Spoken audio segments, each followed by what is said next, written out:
Okay, now look, the screen you're looking at has a square in it. Not entirely a square per se. It's almost a square. Using DI, I want to confirm its dimensions. From this point to this point is 4.6 centimeters.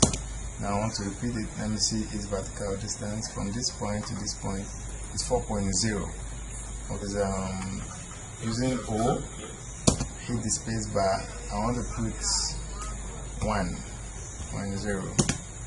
I just want to take this as probably a kind of furniture, probably some chairs. Now you want to arrange it in a row, maybe a hall. You want to align them up. You want like three this way, 1, 2, 3. Then you want to repeat it like that to say 10. So that 3 times 10 is 30. What you just simply do, instead of picking it and copying and pasting to 3 places, because it will require you creating probably X lines, vertical lines, and you now have to click on this and offset the required distance you want. Probably you want it 1.0 centimeters apart. Yeah, and then you do the same thing this way. You want it say 2.2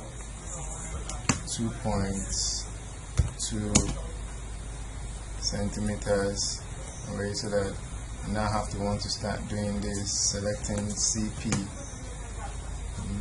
Now come here, click this, come here, then have to repeat this, click this, copy, take it back.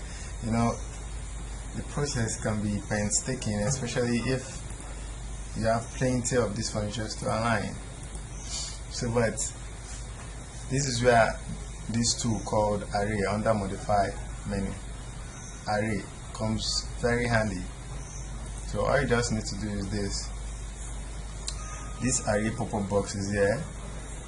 If you want to use polar array, okay, I will show you polar array. Now this is rectangular array for now. Rectangular array, let us say you want the row, you want like 10 in a row, 10 rows of that furniture, and you just want like three columns of it.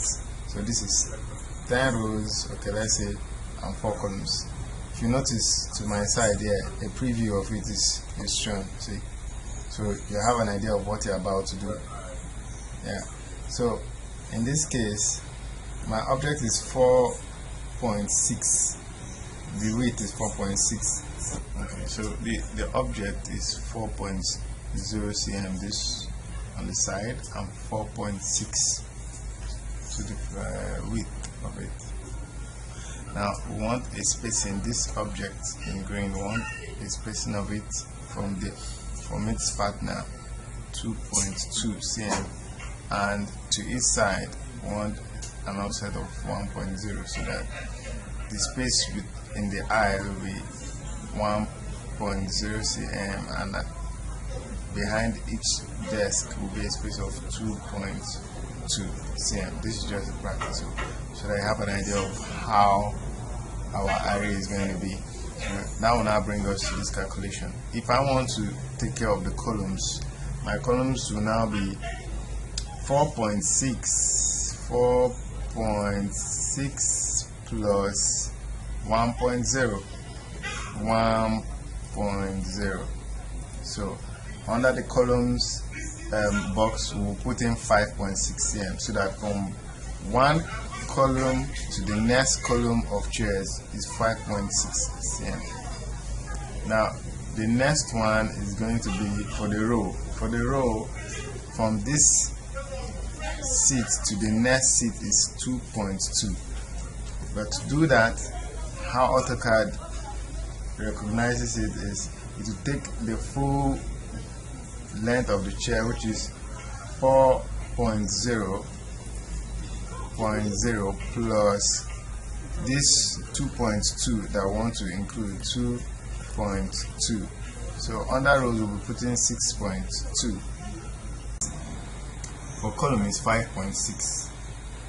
Okay, if I want it to the left of it, I'll just do minus 5.6 to go to its left, to the left hand side of this object here, to its left hand side. Now let me say, yeah, so you can see in the preview it's going to go to the left. Now 6.2 is what is here. I'll just put a minus to tell myself the side I want it to come. See where it's going to come, this side.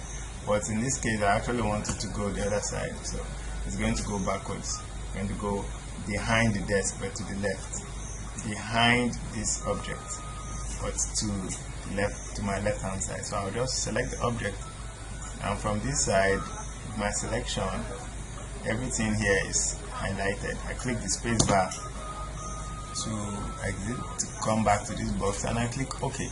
See, and now I have the objects. If you want, you can count to extent. See, it's plenty of them. This is 1, 2, 3, 4. This is 1, 2, 3, 4, 5, 6, 7, 8, 9, 10. 4 times 10, 40 chairs. That is it for rectangular array. If you want to use polar array comes handy when you have something like a dining table. Let's assume that this is a dining table and this is a chair to it. Let us say the distance di from the edge of the table to the seat is 0.5 centimeters. Now you want to arrange tables around it. This is a conference table. You want this chair to be arranged round about it, just the way this one is facing. Let others face it. If you check, this chair opposite it can be another chair. To its left is another, to its right is another. That is 1, 2, 3, and 4, like a cross. Now if it times it, another 4 will enter. That's 8 chairs. So let us say we want to do an array, 8 chairs. Just come to modify, click the array tool. Okay, under that it will not be rectangular array this time, it will be polar array. Click on polar array. It's saying center point. Now if you know the exact coordinate of the x and the y of that particular object, you can just insert it. Otherwise, just come to this place, pick center point. You come here, this is the center of my circular table. Just click on it. It has taken note of it, and you're back to this page. Now under total number of items, I want 8 of those tables, and I want them 360 round about the table. So all I'll just do is that being taken note of. If I want it to be just 4, for instance, 4, I just select the object, I select this object, I click the space bar to call it back, and look at it, there are just exactly 4 of them. But supposing I want more than just 4, probably I want 8.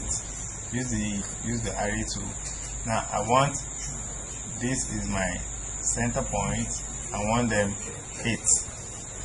Now it will ask, I have to select the object that I want to be 8 in number, roundabout, including the original one. So I click this, I click this, and I click the space bar, click OK.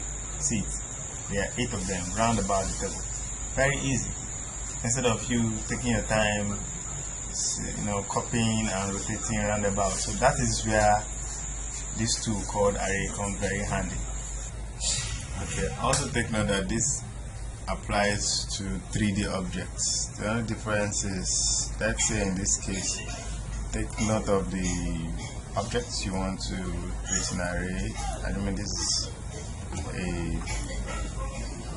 a 3D object, and it's 5 cm by 5 cm. Okay, let's create a box following this dimension. It is a 5 by 5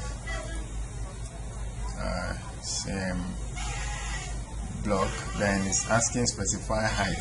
Let's just let the height be 5 too. So it's cool. If you want to set it in array, under modify, come to 3D operations, go to 3D array. That's for the object. Select the object, yeah, and click enter. Okay, it's asking you enter the type of array. Let's choose rectangular. Press enter. It's asking number of rows. Let's say we just want 2 rows. Put 2. let's say you want 3 columns. Let's put 3 columns. Then number of levels. Maybe you want to stack objects on their cells. Yeah, you want to create that kind of effect. You can do it. So that's what we want. 3 levels. You click enter. Then it's asking specify distance between rows. The same principle applies. This is a 5 cm by 5 cm. You want distance between it from one block to the next. You want a space of 1 cm. Just add the 5 cm to the 1, so 6 cm. So the distance between rows now is 6. Then distance between columns, let's still put 6. So there's going to be an aisle of 1 cm, 1 cm. Alright, then specify distance between levels. If you want it to look like things stacking it on each other, you can just observe 5.2 cm. And click enter. See, we'll have it. You can click this and yeah, you can decide to change the view. Come to view under 3D views. Choose isometric. Let's choose this one. Wow, look at it. Beautiful. This is it. So you see, there is an aisle around them. You can use your zoom. No, if you want to use zoom orbits, change the visual style. Come back to this place and right click here. Use zoom. Right click. See zoom up. 3D orbit. Yeah. So if you notice, there is an aisle. It's still array. Still this one object. Look at it having the dimension. That was the one. You can look at it. It's at the bottom. So we'll have it. Now this is the 3 columns. Column 1, 2, and 3. There were 2 rows. Row 1 and row 2. Okay. Now 3 levels. That is 4. 1, 2, and 3. We wanted 3 levels. So that's it done. Array.